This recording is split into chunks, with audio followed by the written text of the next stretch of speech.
വൈദ്യുത കമ്പിയിൽ തട്ടി വവ്വാലുകളൊക്കെ ചത്തുപോകുന്ന സങ്കട കാഴ്ച നമ്മൾ പലപ്പോഴും കാണാറുണ്ട്. കഴിഞ്ഞ ദിവസം കാനായിൽ ഒരു വാർത്ത എടുക്കാൻ പോയപ്പോൾ അവിടെ ഒരു ഇതിലും സങ്കടമായ ഒരു കാഴ്ച കണ്ടു. വിശപ്പിന്റെ ആഴമൊക്കെ കാണിക്കുന്ന രീതിയിലേക്ക് ഒരു വവ്വാല് സപ്പോർട്ടയും കടിച്ചു പോകുന്നതിടയിൽ വൈദ്യുത കമ്പിയിൽ തട്ടുകയും ചത്തുപോവുകയും ചെയ്തു.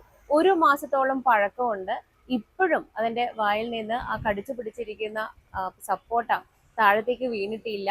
എവിടെയോ ഈ വവ്വാലിന്റെ വരവും പ്രതീക്ഷിച്ച് ഒരു കുഞ്ഞു വവ്വാല് ഈ ഭക്ഷണത്തിനായി കാത്തിരിക്കുന്നുണ്ടാവോ എന്നൊക്കെയുള്ള ഒരു വേദന ശില്പി ഉണ്ണി കാനായി അടക്കം പങ്കുവെക്കുന്നുണ്ട്. നമുക്ക് കാഴ്ച.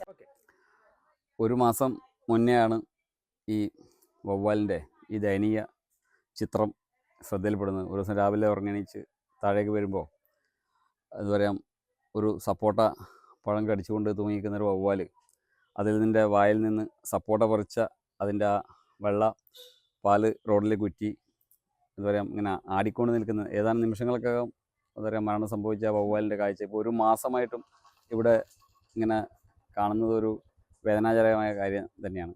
അപ്പോൾ ഒരുപക്ഷെ ആ പഴം അതിൻ്റെ കുട്ടികൾക്ക് കൊണ്ട് കൊടുക്കാനോ അവരെ വിശപ്പടക്കാനോ ആയിരിക്കാം. പക്ഷേ ഇത് അപൂർവം കാണുന്നൊരു കാഴ്ചയാണ്.